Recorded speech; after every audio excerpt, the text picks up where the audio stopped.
What are 10 things we didn't like about the Moro or Galactic Patrol Prisoner arc of the Dragon Ball Super manga? In this video, we're going to discuss that.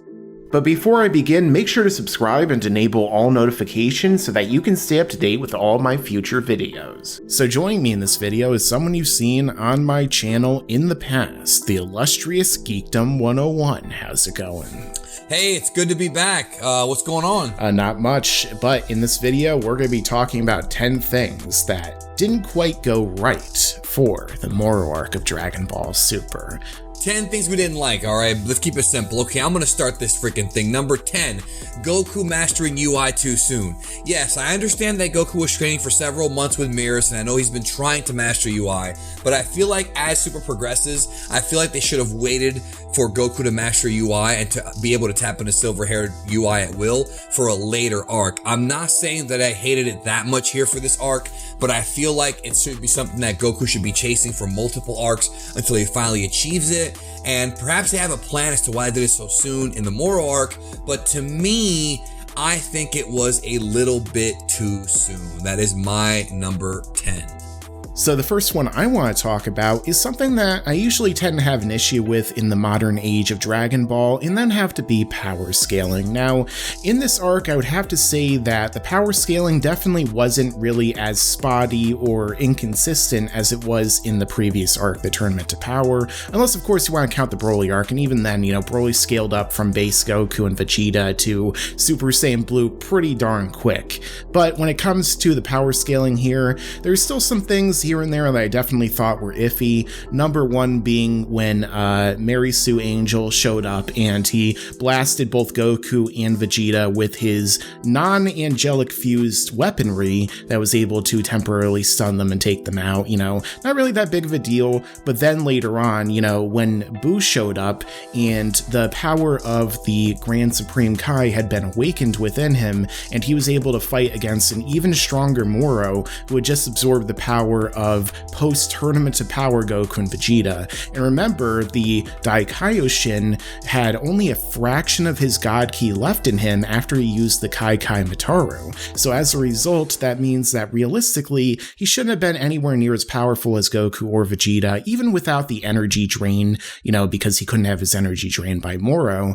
And then later on, of course, there was like a really weird thing, which, is kind of similar to what happened in Dragon Ball GT with Super Saiyan 4 being powered up by a bunch of significantly weaker people, in which somehow, just gathering the power of a lot of people around them, like the Z fighters, and, then the power of U was somehow able to push Goku to being his mastered Ultra Instinct once again, where he could, finally finish the job on Moro. Like the whole thing with the God Ki for me doesn't really make that much sense, but I will get into that more as we progress. Alrighty, number 8 on the list is Piccolo's dumb-ass statements. I made a whole meme video about this. Piccolo is supposed to be one of the exposition characters. He's supposed to have knowledge of combat and things like that. It's either Master Roshi, Piccolo, or Whis that are the exposition characters. But man, did they dumb him up in this arc, saying that Vegeta's never underestimated an opponent when that's literally all Vegeta does. And I made a whole meme video about it. Like, I don't know what Toyotaro was thinking. I don't know if he meant to write that for a different character, but it just made me wonder, are you paying attention, bro? Have you been watching this? Have you been reading this? So to me, that kind of got annoying after a while. So that's my choice for number 8. What is your next one? So going into the next thing is something else that is always something that's on my mind when I'm looking at Dragon Ball, and I'm always searching for this because continuity means a big deal to me, and that is plot holes and inconsistencies, because like I mentioned a little bit earlier, there's a lot of them here. Again, there is, plot-induced stupidity with Piccolo, but there's also a lot of things that don't make a lot of sense. Like for instance, all throughout Dragon Ball Super, when it comes to God Ki, we're told one thing about it, that when it comes to a mortal, they are able to use God Ki, and I guess this even applies to other gods, they're able to tap into God Ki and use it, not as some kind of like separate reservoir of power in their body, but rather they go through a kind of process that they use through training. Goku and Vegeta have to go through this process to use God Ki and use their Super Saiyan God and Super Saiyan Blue forms, but then in this arc, they changed that to where suddenly me, it seems like, the Daikaioshin, despite the fact that he has all this regular ki, for whatever reason can't just process it and turn it into divine energy, as they call it. The same thing when it comes to what we see later in the arc with Oob, for instance. When Oob donates his energy to Vegeta, gathering it in a sort of, his Force Spirit Fission move that's very reminiscent of the Spirit Bomb in this case, what he's doing, we see that Oob is able to give a ton of energy to it, which is, they say it's divine essence, but why would Oob be transferred, mind, body, and spirit, I suppose, or, reincarnated from Kid Buu into Oob and still maintain that God Ki as a separate reservoir? Not only that, but also, how would Kid Buu have retained the God Ki that was inside Daikaioshin when every single time we saw Kid Buu absorb someone, we saw that their powers completely left him at the very end? I mean, we call him Kid Buu, but he's really pure Buu. It's just Buu in his purest incarnation. So Majin Buu Aku. Yeah. So how could he possibly have the God Ki inside of him? I'm sorry, it's Majin Buu Junsui. My bad. Go ahead. So how could he still have that in him? And then there are things that really bothered me during the actual final fight against Moro between the Z fighters and him. For example, that his powers literally changed, and so did other people's by the moment. Like early on when Goku and Vegeta are first meeting and encountering him, Moro doesn't have to touch you or do some special pose to absorb your energy. He can do it passively, which is even something that Maris said. But then later on when we see him fighting against Ultra Instinct, suddenly he can't lock onto Goku and use his power because Goku's too fast, which again, we literally even see him grab Goku and bear hug him, so he could have drained his energy then and there.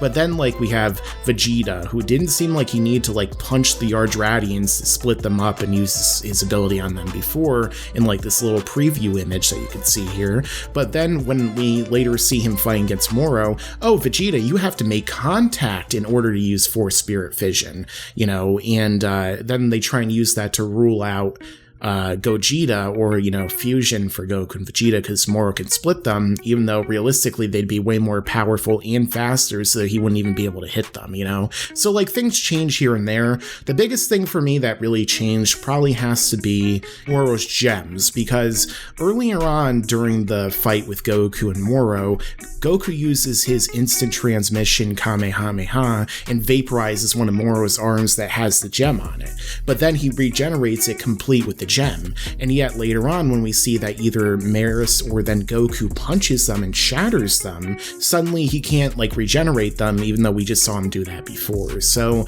that's a good point. There are a lot of really things like that really kind of bothered me and took me out of the fun, because at the end of the day when I'm watching Dragon Ball Super or reading it, I'm doing it to try and have fun and go along with the excitement, and I can overlook little things here and there, but when all these things keep happening back to back to back, chapter to chapter, completely destroys my verisimilitude. So unfortunately, that's why it's on this list. My number 6, you covered some of it in your number 7.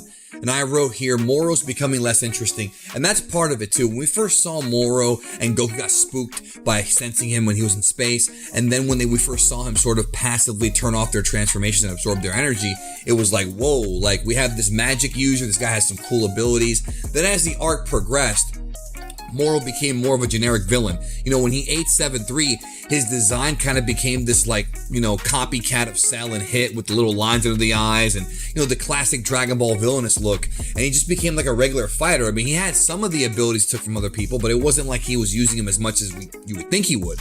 And I feel like as the arc progressed, Moro became less and less interesting. And to me, he had much more potential. And I think that they did some good stuff with him. I'm not saying they didn't, but by the end, it felt like that the final few chapters were sort of Toyotaro trying to figure out how to close this thing out. And maybe he already knew how to close it out, but it felt like all the stuff that had been built up with Moro was just not as prevalently used. So that's my number 6 on the list. Number 5 is your next one. Yeah, I completely agree with all your points for that. Moving on to number 5 for me would have to be that I feel like when it came time for these characters like Goku and Vegeta to use their ultimate techniques, they were very often rendered moot. Or, because of what was occurring during the course of the fights, especially when it came time to have this climactic battle with Moro, every single time either Vegeta or Goku had the chance to use their ultimate ability and actually win the day,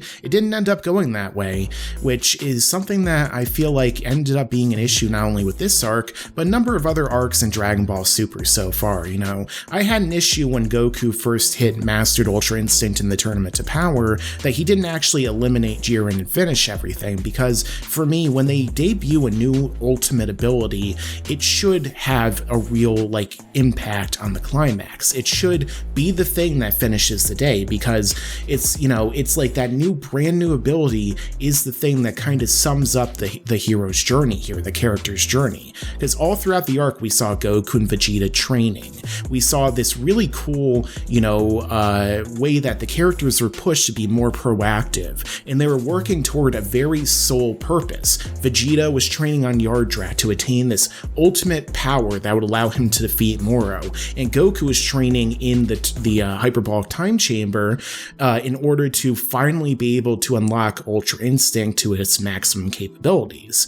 And yet, time and time again, when they got there, when it came time for them to actually win with that ability, oh no, there's another plot development. Oh no, there's this, there's that. And it really, that's something that really kind of deflated the whole situation for me, because Vegeta has Moro down on his hands and knees just like Frieza in the exact same pose, ready to win, but it doesn't matter. And the same thing with... well, that's more so for your number 3, what you're talking about. Oh yeah, I'm going to get a little bit more into it. This is just a preview of what's to come. And the same thing with Goku. He can definitely win with Ultra Instinct, but because of the plot, nah. So, like I said, we'll definitely get more into that. I'll add one to that, what you just said here, even though it's not really an ultimate technique, but it goes with your number 5 and with your number 7. How come UI Goku was flying around getting caught up in Moro's arms when he knows how to teleport? Yeah. Why didn't Goku just teleport right in front of Moro and punch the damn crystal? If you can teleport, Sweet Pea, why not just do it right in front of the guy? You can sense his ki, you can see him right there, and then punch the damn crystal. You don't have to fly around and get caught. It didn't make any sense, that part. Yeah, exactly. And also another thing is we've seen Goku use his teleportation in the past to adjust exactly where he can land. And even MJTV, shout out to him, he had a great point about why didn't Goku just use the Taioken, blind Moro, and then punch him, and there you go, end of story. And speaking of Goku being an idiot, number 4 is the one that the entire fandom pretty much blew up at. Maybe not every single person, but a lot of them did. And that is Goku giving Moro a Senzu and sparing him. Well, I've talked about this a million times. By the time we get to this arc, Goku should know better. Goku should know that these people cannot be redeemed. And obviously sparing Moro was already dangerous enough, but giving him a Senzu was even more dangerous. And some would say, well, he just wanted to show off that even if he had a Senzu, he wouldn't be able to beat Goku. But that's what wound up leading to Moro eventually fusing with the Earth and causing another major problem. So to me, I just think that was a dumb decision, no matter how you slice it. I hope that Goku does not make that choice ever again, but it's getting really sickening when you have the good guy giving the bad guy a Senzu bean to heal up. It's really, he's done it a few times before, and it's really played out, and Mike has a video about that, and to me, it's just very lazy writing, and it goes back to Toyoto ripping off other arcs, which we're going to talk about later here on this list. So that is my number 4. Yeah, as you just said, I made a video about this, looking at every single time before this that Goku had given his enemy a Senzu bean, and literally all of them had a real silver lining, except for this example. This is the one example where it was absolutely just beyond stupid. It just continued to drag out the ending, which for me, was something that kind of held it down. But this kind of ties into what I'm going to talk about next, which is also the fact that number 3 for me is that this arc continually screwed over characters in favor of pointless subversions. Remember how in The Last Jedi from Star Wars, every single time something happened, it had to have a pointless subversion for the sake of subversion? Well, that's what I felt like happened a lot here. Vegeta shows up with his ultimate training, his new ability, he's about to win? Nope! Moro flies away, and he gets a new power-up. Moro's power-up, it allows him to borrow people's powers and puts him in a position where he can win? Nope, he gets punched a few times in his gems and suddenly he can't use them anymore. Goku gets mastered Ultra Instinct. Maris just literally sacrificed his very existence for Goku, at least for 2 seconds. And then suddenly here comes Goku and he's right about to win. Nope, here's a Senzu Bean. So it keeps happening over and over. You think here's a good time to finally end this? Maybe it went a little bit too long? Nope, subversion for the sake of subversion. It's like David and Dan meets Ryan Johnson all wrapped up into one arc, and it's all full of subversion. Number 2, which is my biggest one here, is blatant ripoffs of other better arcs. It was constant. This arc, the Moro arc, stole so many ideas and reused them from the past. We had Moro becoming younger, which was the Piccolo arc. We had an army, which is Resurrection F, very similar. We have the army of Moro against the good guys with Galactic Patrol outfits. We had tons of copies of the Cell Saga with 7-3 and the Senzu Bean and all that stuff. We had the Majin Buu arc reference with all the Dai Kaioshin stuff. So Toyotaro pretty much took ideas for the Moro arc from all other Dragon Ball arcs, and there were some original ideas, but it just felt like a rehash more times than it wasn't, and it really did kind of become really obvious to even the most casual Dragon Ball fan that he was just taking ideas from the past. And there's nothing wrong with doing that, but I think he did it a bit too much in the Moro arc, and I hope that going forward he does something different. So it was just so damn obvious. That is my number 2, and up next is your number 1, your biggest complaint about the Moro arc, which I actually do not fully agree with you on, but let's hear it. Well, my number 1 would have to be the thing that really sunk this whole arc for me, which is the ending of the arc. Now, for me, this arc took a little while for it to really warm up to me. At the beginning, I was kind of not really digging it, but as it went on, as they added more stuff, which I talk about in our other list over on Geekdom101, I was starting to really enjoy it. I was like, wow, this is great. This is the best arc of Dragon Ball Super so far. You know, I love Moro as a villain. He looks really awesome. He has cool powers. It's forcing the characters to train. It's forcing, things to go in a different direction. All the Z fighters are ready and raring to go. But the second we got to Earth, the second, once we got into that third act, for me, it all just started to fall apart. As I mentioned before, we had the Z fighters who had just trained and they wanted to fight Moro, but then all of them basically got jobbed out to his pirates because he gave them a finger full of energy, and suddenly Sangenbo could fight against Gohan, Piccolo, the androids, all these people, and, they didn't even let Gohan beat him. They didn't even let the secondary main characters defeat these people, because eventually, guess who came in? Goku, and Goku just stomped him, and that's it, and that's another underlying theme of one of the things I disliked here. Every time Toyotaro gave someone some kind of opportunity to win at the end, it ultimately didn't really matter. Like I said before, Vegeta has the chance to kill Moro. Sure, he kind of defeated him, but he didn't get the kill. He didn't actually get the substantive win, because Moro just not only got all of his powers back, but then he took Vegeta's as well. Goku had the chance to defeat Moro with Ultra Instinct. We had this awesome chapter where he destroyed him. He punched him so hard, you see the shockwave. It was great. But then, of course, he doesn't do it to further stretch it out. And it's like this arc already went on long enough, and the fact that they keep adding chapter after chapter after chapter, I was reading the Waco Mundo arc of Bleach for people who, read that weekly along with me, and it just kept going and going and going. And there were so many things that just didn't make any sense. So, all this stuff from the arc compounded into the ending for me. And sure, were there some parts that I thought were good? Yeah, like I said, I love the Ultra Instinct beating up Moro chapter because it was great execution, had some great art. I liked the idea of bringing Oob in to help. I liked that Vegeta, punched the earth a little bit to kind of get Moro to come out so Goku could punch him. There are a few things here and there that I definitely enjoyed, but overall, they either felt like they were taking too much from previous arcs and not doing it as well, or just the things that were negative about it really just held it down for me to where it kind of tanked the whole arc for me. And, if it wasn't for the Goku Black arc, this would be my least favorite ending of Dragon Ball Super. This would be my least favorite ending of the franchise since the Buu Saga. And, as much as I dislike Gohan getting absorbed and Goku saving the day in the Buu saga. You know, I did love the ending there with the Spirit Bomb, and I think it worked a lot better than what we end up getting here. I think it did work better in the Buu arc as well, but I did enjoy the fact that Oob had God Ki, and I liked the fact that Vegeta created a big ball of energy to give to Goku. I liked it. I really did. Now, it would not have been my preferred ending, and certainly your criticisms are valid of the ending, but I still thought it was a better ending than what they could have done. I was having some fearful ideas of some bad, very bad fan fiction, but it wound up being, to me, very satisfying. So I did like the ending. Didn't love it, but I did like it, and I don't think it's anywhere close to being as wretched as the one from the Trunks arc.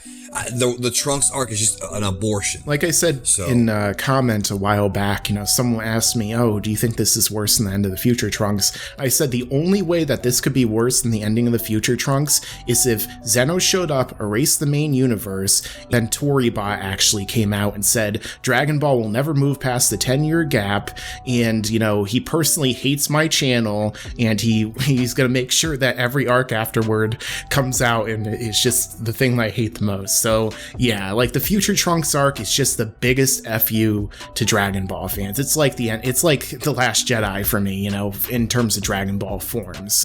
Alright, so this has been our 10 things that we didn't like about the Moro arc of Dragon Ball Super Manga. Make sure to check out the 10 things that we did like over on Geekdom101. Thanks for watching, and make sure to stick around, because there's a lot more to come in the future. Yeah, and you better subscribe.